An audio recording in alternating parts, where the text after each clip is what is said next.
Beberapa hari lalu, Nikola Jokic hampir mencetak 60 poin dalam satu pertandingan. Tapi anehnya, ia kalah dalam pertandingan itu. Padahal lawan mereka adalah Washington Wizards. Bagaimana bisa pemain terhebat di NBA dengan performa selegendaris itu masih belum cukup untuk mengalahkan tim tercupu di NBA? Sayangnya, hal tersebut adalah gambaran Nuggets pada musim ini, dan mereka sekarang sedang membuang masa prime Jokic secara cuma-cuma.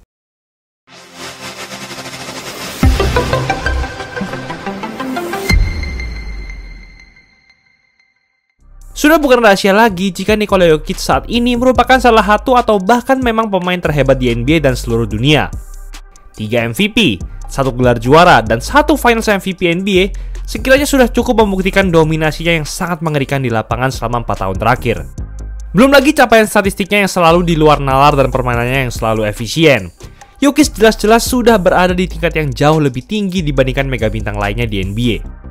Ia memang tidak atletis seperti pemain-pemain NBA pada umumnya.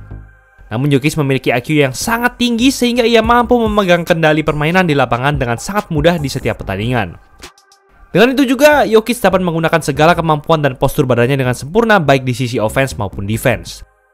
Musim ini, performa Jokic juga sedang berada di puncak-puncaknya bersama Denver Nuggets.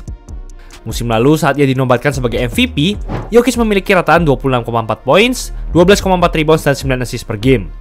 Dan pada musim ini, performa Jokic meningkat drastis. Per 10 Desember 2024, Jokic mencatatkan rataan 32,3 points, 13,6 rebounds, 10,2 assist, dan 1,8 steals per game. Rataan poin, rebounds, dan assistnya menduduki peringkat 2 besar di seluruh NBA. Tak hanya itu, akurasi tembakannya juga sangat tidak masuk akal, dengan akurasi field goal sebesar 56,3% dan 3 point 50,6%. Wow! Sebelum ada Jokic, mustahil bagi seorang center untuk bisa menjadi seorang playmaker sekaligus mesin pencetak skor yang efisien dengan volume yang tinggi. Tak hanya itu, defense Jokic juga sangat bagus. Hanya saja selalu tertutup dengan fakta bahwa badannya sangat besar namun tidak atletis. Jokic selalu bisa menempatkan diri di posisi yang pas untuk mencuri bola atau hanya sekedar memperlambat laju permainan. Bahkan defense-nya juga sering memberikan pengaruh positif di saat-saat krusial menjelang pertandingan berakhir. Kehebatan Jokic musim ini juga dibarengi dengan shooting yang sangat tajam. Jadi pada dasarnya Jokic terkesan telah menguasai segala aspek dalam olahraga basket. Jokic memang sedang menjalani salah satu musim terbaik sepanjang sejarah NBA secara individu. Namun itu tidak selamanya menunjukkan hal yang baik, bahkan lebih banyak buruknya dibandingkan baiknya. Hal tersebut sudah tercermin secara langsung dalam pertandingan yang dijalaninya beberapa hari lalu. Pada 7 Desember 2024, Jokic dan Nuggets berhadapan dengan Washington Wizards dalam pertandingan tandang. Sebelum laga ini, mereka sebelumnya kalah di kandang Cleveland Cavaliers yang saat ini merupakan tim dengan rekor menang kalah terbaik di NBA. Dengan itu, jelas Nuggets akan berusaha untuk memenangi pertandingan ini untuk bangkit kembali. Terlebih lagi lawan mereka adalah Washington Wizards, tim tercupu tak hanya di wilayah timur tapi juga di seluruh NBA. Memasuki pertandingan ini, Wizards telah kalah 16 pertandingan beruntun dan mereka belum pernah menang sejak Oktober lalu. Jadi seharusnya pertandingan ini cukup mudah untuk dimenangkan Nuggets, apalagi mereka punya seorang MVP dalam tim mereka. Tentu bukanlah pekerjaan yang sulit. Jokic pun tetap melakukan pekerjaannya seperti biasa. Porter, nice pass to Jokic. Jokic got to get going here, and that's a good way to get the ball to Jokic. He's had the biggest percentage, and Jokic slides inside from the Lakers. Maybe. Oh! It's getting bumped, coming in, turn, slow roll it. Yes, and a foul. Bounce it to Jokic, and Jokic lays it up and in. Jokic bermain luar biasa dominan dalam pertandingan ini. Ia mencetak 56 points, 16 rebounds, dan 8 assist dengan akurasi field goal 57,9% dan 3 point field goal 60%. Perolehan poin tersebut merupakan yang tertinggi bagi Jokic dalam satu pertandingan sepanjang karirnya di NBA. Performa Jokic sungguh-sungguh meledak. Namun tak kenapa dan bagaimana, Wizards lah yang justru keluar sebagai pemenang dengan skor akhir 122-113. Meski Jokic baru saja memberikan performa terhebat sepanjang karirnya, ia dan Nuggets harus menanggung malu terhadap kekalahan ini. Bayangkan saja, Jokic sudah mencetak setengah dari keseluruhan poin Nuggets, tapi mereka masih tertinggal 9 poin dari Wizards saat pertandingan berakhir.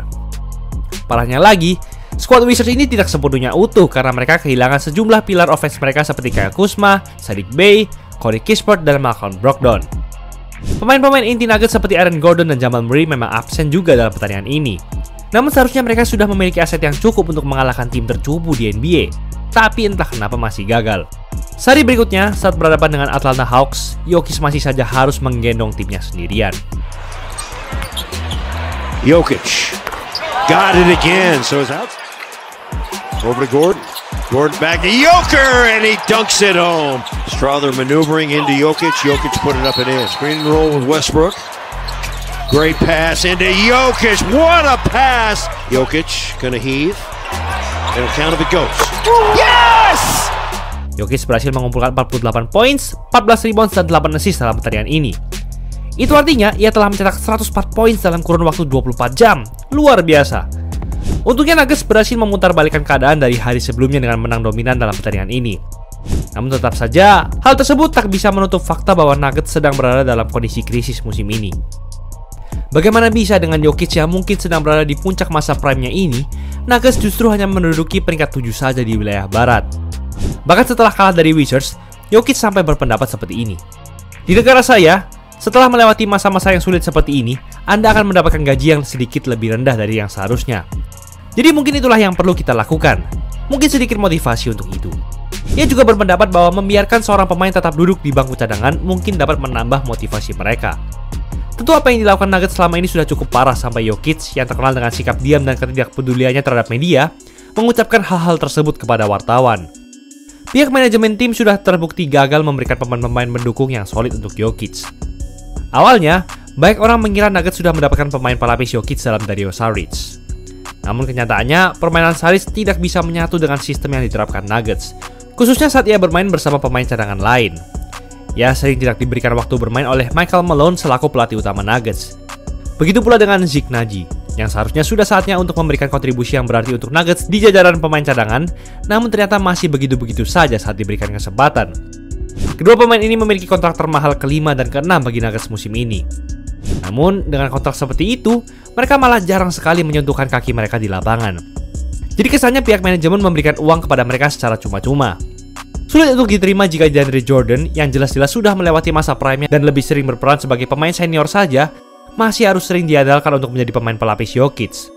Bahkan Gordon terkadang ditugaskan untuk merangkap posisi center di saat Jokic beristirahat. Nuggets sungguh berada dalam posisi yang membingungkan. Selain permasalahan itu, inkonsistensi pemain-pemain lainnya di lapangan juga terus menghambat Jokic dalam meraih kesuksesan untuk Nuggets. Jamal Murray salah satunya. Dalam beberapa bulan terakhir, performa Murray di lapangan sering dipertanyakan. Ia seakan-akan sering menghambat Nuggets untuk mendapatkan atau menguatkan momentum mereka. Murray sering menghabiskan banyak waktu untuk dribble kesana kemari, hanya untuk mengambil tembakan yang cukup sulit pada akhirnya. Tak hanya itu, bahasa tubuhnya juga terlihat mengecewakan dalam beberapa saat. Setelah mendapatkan kontrak yang cukup besar dari Nuggets, Murray terkesan sudah tidak termotivasi lagi untuk bermain hebat di samping Jokic. Padahal ia belum menjadi all-star sama sekali dan masih banyak hal yang harus ia buktikan. Jika Murray terus bertingkah seperti ini, maka Nuggets akan semakin menyia-nyiakan masa prime Jokic. Dan apabila performa Murray menurun, otomatis nilai tukarnya akan semakin menurun juga, dan dengan kontrak sebesar itu, mustahil jika ada tim manapun yang menginginkannya. Dengan itu semua, Nuggets telah menempatkan dirinya dalam ketidakpastian. Apapun yang terjadi, kini mereka harus tetap bertahan dan kalau bisa bermain jauh lebih baik lagi dengan kondisi seperti ini. Di sisi lain, manajemen Nuggets juga harus membuat keputusan besar sebelum semuanya terlambat bagi Jokic. Gimana tapi menurut kalian? Coba komen dong. Itulah episode kali ini. Jersey free custom design 100.000 per setel cuma ada di Easy Sportswear sampai 31 Desember aja. Gas buruan di check out. Jangan lupa like, komen, dan subscribe agar channel ini bisa berkembang dan menghasilkan video menarik lainnya. Thanks for watching, I'll see you in the next video.